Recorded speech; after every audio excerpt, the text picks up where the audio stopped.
अब आज हमारा 6 अध्याय का 6 श्लोक है। जिस जीवात्मा द्वारा मन और इंद्रियों सहित शरीर जीता हुआ है, वह जीवात्मा तो वह आप ही मित्र है, और जिसके द्वारा मन तथा इंद्रियों सहित शरीर नहीं जीता गया है, उसके लिए वह आप ही शत्रु के सदृश शत्रुता में बरतता है। भगवान कह रहे हैं कि मनुष्य अपना ही मित्र है और अपना ही शत्रु है। शत्रु हमारा उतना नुकसान नहीं करता जितना हम अपना नुकसान कर लेते।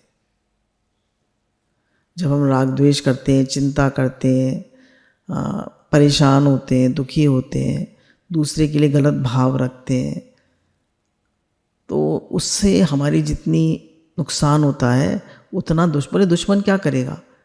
हमारा पैसा ले लेगा, हमारे लिए बुरा, हमारा गलत कर देगा। पर उससे क्या होगा? अगर हम उसमें दुखी ना हो तो हमारे क्या करेगा? बाहरी चीज़ें तो ले लेगा। मीरा को क्या नहीं दिया? उसे जहर भी दिया, उसको सर्प भी भेज दिए उसके पास, शेर भी भेज दिया, पर उसको कुछ नहीं कर पाए, क्योंकि उसने सब में भगवान देखा। प्रहलाद को अग्नि में भी जलाया, पहाड़ से भी गिरा दिया, समुद्र से में भी फेंक दिया, सब कुछ करा प्रहलाद के साथ। उसको हाथी से भी कुचलवाया, कुछ नहीं हुआ उसका। तो कह रहे हैं शत्रु हमारा उतना नुकसान नहीं कर सकता जितना कि हम अपना नुकसान करते हैं। जब हम हमारी मन और इंद्रियां हमारे कंट्रोल में नहीं होती, हम बिल्कुल उनके अधीन हो जाते हैं। हमारा मन भी वश में नहीं है और ना हमारी इंद्रियां वश में। उसका अंतःकरण समता में स्थित हो जाएगा, क्योंकि ब्रह्म निर्दोष और सम है। कह रहे हैं मनुष्य अपने आप में ही स्थित हो गया है, ब्रह्म में ही स्थित हो गया है, उसकी क्या पहचान है? तो भगवान कह रहे हैं जो समता में स्थित है, वननेस एंड सेमनेस, जो वननेस एंड सेमनेस में स्थित है, वो जो ब्रह्म है, जो परमात्मा है, वो सम और निर्दोष है। तो जब हम भगवान में स्थित हैं तो हम भी सम क्या मतलब? Sameness and oneness. हम किसी भी चीज़ में ज़्यादा अप डाउन नहीं होते, बहुत ज़्यादा एक्साइटेड नहीं होते और बहुत ज़्यादा डिप्रेस नहीं होते, बहुत ज़्यादा उछलते नहीं हैं और बहुत ज़्यादा दुखी नहीं होते। वननेस एंड सेमनेस में रहते हैं। उस ब्रह्म की निर्दोषता और समता उसके अंतःकरण में आ जाती है। यानी जो भगवान में, जैसे गुरु ने बताया, हमारे 2 सेल्फ हैं, एक फिजिकल सेल्फ, एक स्पिरिचुअल सेल्फ। तो फिजिकल सेल्फ क्या है? शरीर, इंद्रियां, मन, बुद्धि, ये फिजिकल सेल्फ है। और स्पिरिचुअल सेल्फ क्या है? आत्मा। तो जब हम फिजिकल सेल्फ से आइडेंटिफाई करते हैं तो हमें लुक्स का और मन से हम मिले रहते हैं, तो मन तो सुखी दुखी होता ही रहता है। हमारे शरीर पे बहुत ध्यान जाता है, मन से मिले रहते हैं, इंद्रियों से मिले रहते हैं। अभी मेरा मन नहीं है, अभी मेरा मूड ऑफ है, अभी मुझे अच्छा नहीं लग रहा, आज मेरी तबीयत ठीक नहीं है, आज शरीर में दर्द हो रहा है, आज पैरों में दर्द हो रहा है, आज ये हो रहा है, आज वो हो रहा है।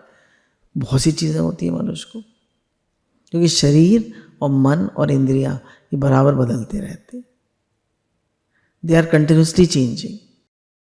तो हम किससे आइडेंटिफाई कर रहे हैं? शरीर, इंद्रियां, मन, बुद्धि से कर रहे हैं या अपने स्पिरिचुअल सेल्फ से कर रहे हैं? अगर हम इससे कर रहे हैं, फिजिकल सेल्फ से, तो ये तो बराबर बदलता रहता है और इसकी स्थिति से हमारी स्थिति बराबर बदलती रहेगी। कभी सुखी होंगे, कभी दुखी होंगे, कभी परेशान होंगे, कभी चिंतित होंगे, कभी चिड़चिड़ाएंगे, कभी खुश रहेंगे। पर जो अपने रियल सेल्फ से, परमात्मा से आइडेंटिफाई करता है, वो हमेशा खुश रहता है। और भगवान ने गीता में कहा, प्रसन्न रहना मन का सबसे बड़ा तप है। सबसे बड़ा तप क्या है मन का? प्रसन्न रहना। Always be happy, no matter what the situation is. Always try to maintain your happiness. तो कह रहे हैं ब्रह्म जो है, हमारा परमात्मा जो है, वो सम है, ऊपर नीचे और निर्दोष है, उसमें कोई दोष नहीं है। राग द्वेष, चिंता, फिकर, टेंशन, काम, क्रोध, लोभ, मोह, अहंकार, उसमें कोई दोष नहीं। तो कह रहे हैं जब आप सम और निर्दोष हैं तो आपकी स्थिति ब्रह्म में। तात्पर्य ये निकला कि ब्रह्म में स्थित होने से ही उसने अपने द्वारा अपने आप पर विजय प्राप्त कर ली है। वास्तव में ब्रह्म में स्थिति तो नित्य निरंतर थी ही, केवल मन बुद्धि आदि को अपना मानने से ही उसकी स्थिति का अनुभव नहीं होता। कह रहे हैं जब आप फिजिकल सेल्फ से आइडेंटिफाई करेंगे शरीर इंद्रियां मन बुद्धि से, तो हमेशा आपको कभी भी आनंद शांति खुशी नहीं रहेगी। और आप स्पिरिचुअल सेल्फ से आइडेंटिफाई करेंगे तो आप हमेशा खुश रहेंगे, हमेशा वननेस एंड सेमनेस में रहेंगे, हमेशा एक रस रहेंगे। कह रहे हैं मनुष्य जो है वो अपना ही शत्रु है, अपना ही मित्र है। उसने बताया कि अगर आपको अपने पे विजय प्राप्त करनी है, दूसरे पे तो लोग बहुत विजय प्राप्त कर लेते हैं। भाई आपको विजय प्राप्त करनी है तो आपको क्या करना पड़ेगा? भाई लड़ाई करते हैं तो क्या चाहिए? तोप चाहिए, गोले चाहिए, ये चाहिए, वो चाहिए। तो आपने तो दूसरे पे विजय प्राप्त करी, अपने पे तो नहीं करी। तो how will you win over your self? तो उसमें बताया हम अपने आप को कैसे जीतें। अतः जो अपने लिए दूसरों की किंचित मात्र भी आवश्यकता नहीं समझता, वही अपने आप से अपने आप पर विजय प्राप्त करता है, वही स्वयं अपना बंधु है। कह रहे जितने हमें एक्सटर्नल ऑब्जेक्ट्स और एक्सटर्नल हेल्प की कम ज़रूरत होती है, उतने ही हम अपने आप हम उतने ही विजयी होते हैं। जैसे हम कहते हैं भाई तुम भी ये काम करो, तुम ये काम करो, तुम्हें ये चाहिए, वो चाहिए। छोटी छोटी चीज़ों के लिए हमें हेल्प चाहिए, पर जो कम से कम हेल्प लेता है और अपना काम स्वयं कर लेता है और अपने आप को स्वयं खुश रख लेता है, उसको बाहरी चीज़ें बहुत नहीं चाहिए कि भाई खुश होने के लिए रुपया पैसा ये वो बहुत सारी चीज़ें उसे नहीं चाहिए। तो वो हमेशा उसने अपने आप पर खुद विजय प्राप्त कर ली। जैसे संत महात्मा लोग होते हैं, क्या है उनके पास? कुछ भी नहीं, पर वो हमेशा खुश रहते हैं। अब जैसे मतलब एग्जाम्पल तो अब आजकल तो बहुत मटेरियल दुनिया है। अब उनको क्या होता है, थोड़े दिन बाद ज़रूर चाहिए हॉलिडे मनाने के लिए बाहर जाना। उसमें कितनी देर की खुशी आएगी? 8-10 लाख रुपया खर्च हो जाएगा और हमें घूम आए, 15-20 दिन की खुशी आई, पर फिर वापस फिर वही मन, फिर वही शरीर, फिर वही घर, फिर वही बिजनेस, फिर वही पढ़ाई। पर आपने अगर अपने आप को जीत लिया, कैसे जीतेंगे? ज्ञान से, विचार से, मेडिटेशन से, विचार करने से, जप से, सेल्फ इंक्वायरी से। जब आपने अपने आप को जीत लिया, आप शरीर इंद्रियों के वश नहीं है, आप अपने रियल सेल्फ में रहते हैं, आप हमेशा खुश रहते हैं। You are contented. आशा ही परमम दुखम और निराशा ही परमम सुखम। जितनी ज़्यादा एक्सपेक्टेशंस उतना ज़्यादा दुख। और निराशा मतलब वो नहीं है हम उदास होकर बैठ जाते, निराशा मतलब नो एक्सपेक्टेशंस। जब कोई एक्सपेक्टेशन नहीं है तो हम दुखी नहीं है। Expectations reduce joy in life. The more the expectations, the more unhappy you are, and lesser the expectations, more happy you are. बोले जितनी हम एक्सपेक्टेशंस करते हैं उतनी हमारी गरीबी बढ़ती जाती है। जैसे अगर हमें 10 लाख की इच्छा है तो हम 10 लाख से गरीब हैं। अगर हमें 10 करोड़ की इच्छा है तो हम 10 करोड़ से गरीब हैं। हमें इच्छा है ना, और हमें कोई इच्छा नहीं है तो हम शहंशाह हैं। जिस जीव को चाह नहीं सो शाहों का शाह। चाह गई चिंता गई, मनवा हुआ बेपरवाह। जिस जीव को चाह नहीं सो शाहों का शाह। अब ये नहीं कह रहे कि आप फ़कीर हो जाइए, आप कुछ मत कमाइए, नहीं, आपको अच्छे से कमाइए, को अच्छे से रहिए, पर जितना मिला है उसमें संतुष्ट रहिए, खुश रहिए। तो कह रहे हैं अपने आप को जिसने जीत लिया है वो अपना ही मित्र है। उसकी एक्सपेक्टेशंस बहुत कम है, उसे किसी से कुछ नहीं चाहिए, वो अपने आप में संतुष्ट है, तृप्त है, खुश है। जो अपने सिवाय दूसरे की अर्थात शरीर इंद्रियां मन बुद्धि धन वैभव राज जमीन घर पद अधिकार आदि की अपने लिए आवश्यकता मानता है, वही अनात्मा है। मतलब कह रहे जितना हमें प्रॉपर्टी चाहिए, धन चाहिए, पैसा चाहिए, ये चाहिए, गाड़ियाँ चाहिए, ये चाहिए, वो चाहिए, हम कहते थे वो कितना वैभव है उसके पास, तो उस वैभव से हम इम्प्रेस होते हैं। ठीक है, पर क्या वो खुश है? क्या वो अंदर से तृप्त है? क्या वो संतुष्ट है? अब इसमें कह रहे हैं, भगवान व्याख्या में कह रहे हैं, मनुष्य प्राकृत वस्तुओं पर जितना जितना अधिकार जमाता चला जाता है, उतना उतना वे अपने आप को पराधीन बनाता चला जाता है। कह रहे जितनी प्राकृतिक चीज़ों पे आप अपना अधिकार जमाते हैं, जैसे मान बढ़ाई चाहिए मुझे, अगर मेरा मान नहीं हुआ तो मेरा मूड ऑफ हो जाता है। कीर्ति चाहिए, सब मेरी तारीफ करें, कीर्ति चाहिए, और अधिक से अधिक पतन की तरफ चला जाता है।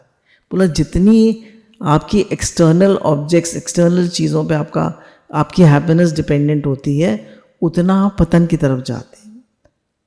उसको दिखता तो ये है कि मैं अच्छा कर रहा हूँ, मेरी उन्नति हो रही है, पर बात बिल्कुल उल्टी है। वास्तव में मैं अपने साथ अपनी शत्रुता ही बढ़ा रहा है। कह रहे वो अपना ही शत्रु बना हुआ है, जितना वो एक्सटर्नल ऑब्जेक्ट्स पे डिपेंडेंट है। जैसे गुरुजी बताते हैं कि उनके बाबा जी जो थे वो कचहरी जाया करते थे, बहुत बड़े वकील थे। उनकी लिखी हुई किताबें आज भी सुप्रीम कोर्ट में चलती हैं। वो पैदल चलते थे, पैदल ही जाते थे, और सुबह उठते थे 10-11 बजे, खाना खा लेते थे, और शाम को अगर 6 बजे तक खाना बना नहीं होता था तो मतलब रोटी, नमक और पानी घोला और रोटी उसमें डुबो के खा लेते, और 94 ईयर्स तक रहे, और उन्हें कोई बीमारी नहीं थी, उन्होंने कभी कोई गोली नहीं खाई। जय हो, जय हो, जय हो, जय हो, जय हो। हे नाथ, हे नाथ, हे नाथ। और गुरुजी से कहते थे हाथ हमेशा ऐसे रहना चाहिए, कभी ऐसे नहीं रहना चाहिए। मतलब देने की भावना रहनी चाहिए कि मैं दे सकूं, कभी ये नहीं रहना चाहिए लाओ लाओ लाओ लाओ। You should always be ready to give, not ask.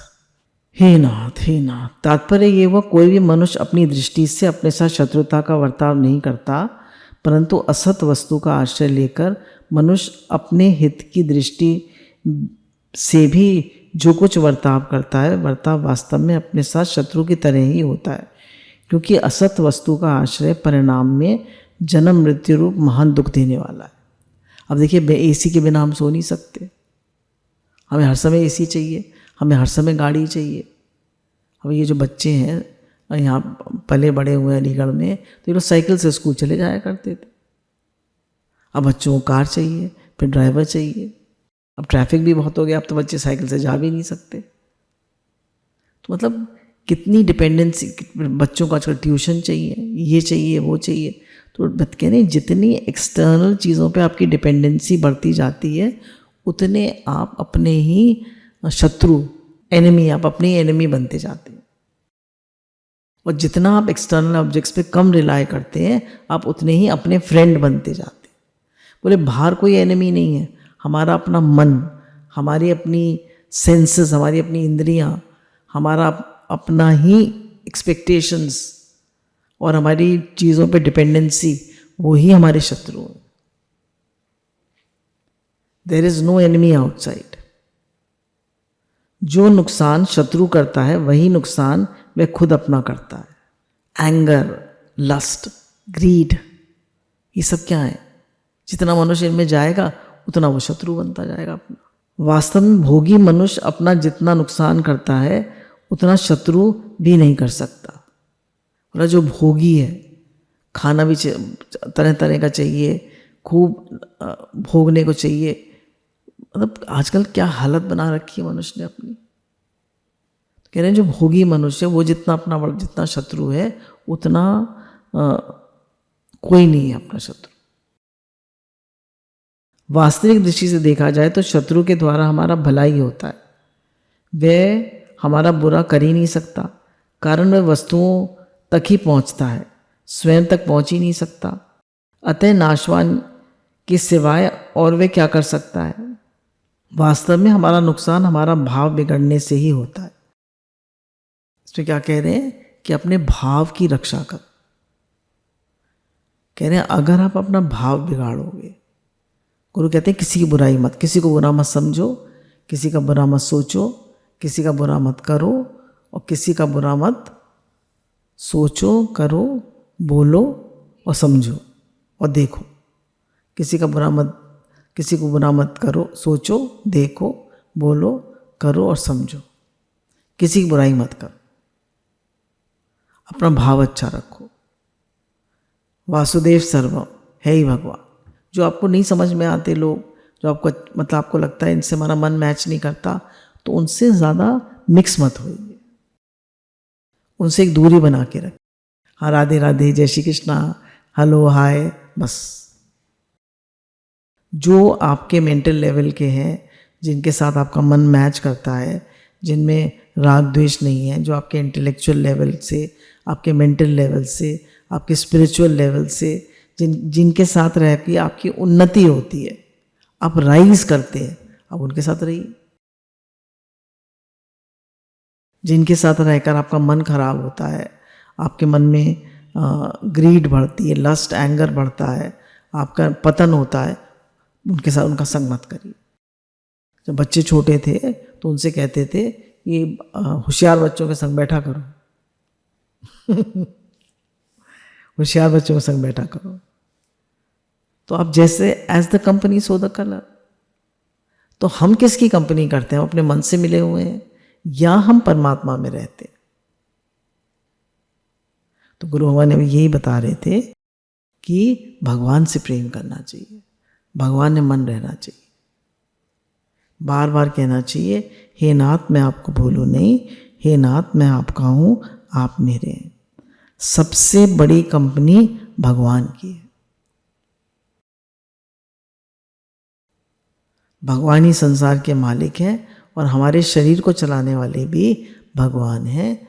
और जितना हमारा प्रेम भगवान से होगा, जितना हम भजन करेंगे, जितना हम स्वयं में रहेंगे, सेल्फ में रहेंगे, हे नाथ, उतना हमारी उन्नति होती जाएगी। तो हम अपने ही मित्र हैं और हम अपने ही शत्रु हैं अगर मन इंद्रियों से मिले हुए हैं। Uncontrolled mind and uncontrolled senses, they are your enemy. And when they are in your control, mind, ego and senses, then you are your friend. गुरु भगवान के अनंत अनंत शुक्राना।